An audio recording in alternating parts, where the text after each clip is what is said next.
Assalamualaikum semuanya, perkenalkan nama saya Adia Pramesti dengan NPM 5021075 kelas 5 CPG SD MK Pengembangan Pembelajaran IPS SD dengan dosen pengampu Bapak Tio Gusti Satria, Magister Pendidikan. Selamat menyaksikan. Baiklah, di sini saya akan menjelaskan materi tentang analisis konsep dan makna pengembangan pembelajaran IPS SD pada kurikulum 13 dan kurikulum Merdeka. Adapun materi yang pertama yaitu A. Konsep dan makna pengembangan IPS pada kurikulum 2013.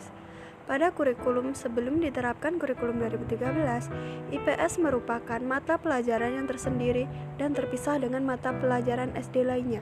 Namun, pada kurikulum 2013, pembelajaran IPS sudah terintegrasi bersama mata pelajaran lain yang diajarkan secara bertema atau tematik. Pembelajaran tematik itu sendiri merupakan pembelajaran yang memadukan beberapa mata pelajaran sehingga terjadi keterpaduan dan mampu memberikan pengalaman pembelajaran bagi peserta didik. Untuk mengembangkan proses pembelajaran IPS harus memperhatikan 4 hal, yaitu yang pertama, dasar mental psikolog yang melekat pada diri peserta didik. Yang kedua, hakikat pengetahuan IPS yang telah dimiliki tiap orang, termasuk yang dimiliki siswa di SD. Yang ketiga, ruang lingkup IPS. Dan yang keempat yaitu nilai-nilai yang melekat pada pendidikan IPS. Dengan terpenuhinya segala hal yang menjadi landasan dalam pembelajaran IPS, maka tujuan yang ingin dicapai dari pembelajaran IPS dapat terwujud. Adapun langkah awal dalam pembelajaran IPS yang harus dilakukan guru adalah menciptakan suasana pembelajaran yang dapat menarik siswa. Hal ini dapat dilakukan dengan adanya minat yang besar oleh guru untuk mengkaji materi dalam pembelajaran IPS dan penguasaan materi pembelajaran IPS oleh guru. Makna yang tidak boleh sedikit pun dilupakan, tujuan dari pembelajaran IPS juga mengacu pada tujuan pendidikan nasional. Pembelajaran IPS harus dilandasi oleh nilai-nilai yang wajib dikembangkan pada diri siswa, sehingga nantinya sumber daya manusia yang berkemampuan intelektual tinggi juga mempunyai perilaku moral yang baik.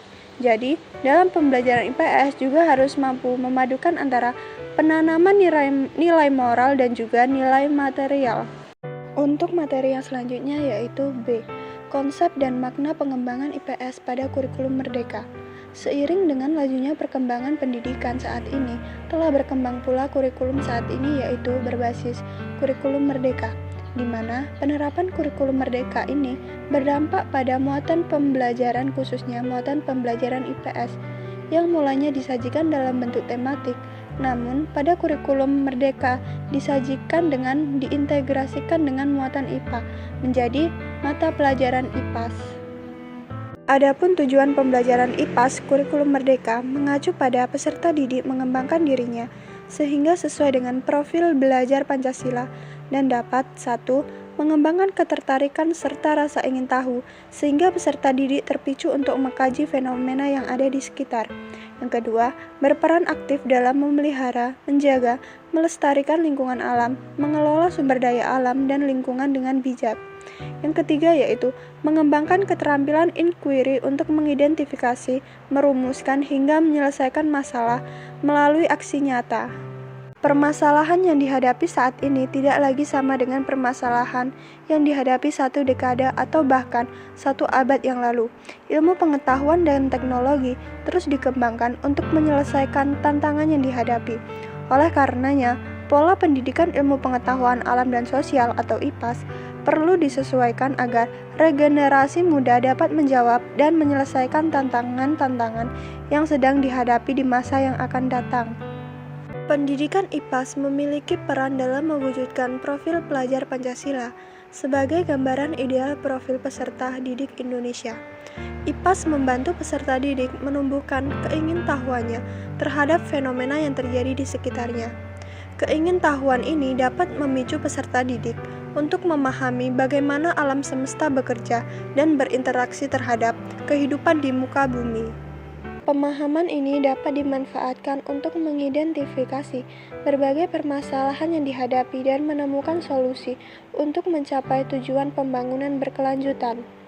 Prinsip-prinsip dasar metodologi ilmiah dalam pembelajaran IPAS akan melatih sikap ilmiah atau keingintahuan yang tinggi, kemampuan berpikir kritis, analitis, dan kemampuan mengambil kesimpulan yang tepat, yang melahirkan kebijaksanaan dalam diri peserta didik. Itulah tadi materi dari saya. Sekian, terima kasih. Semoga bisa bermanfaat untuk kalian semua. Saya akhiri. Wassalamualaikum warahmatullahi wabarakatuh.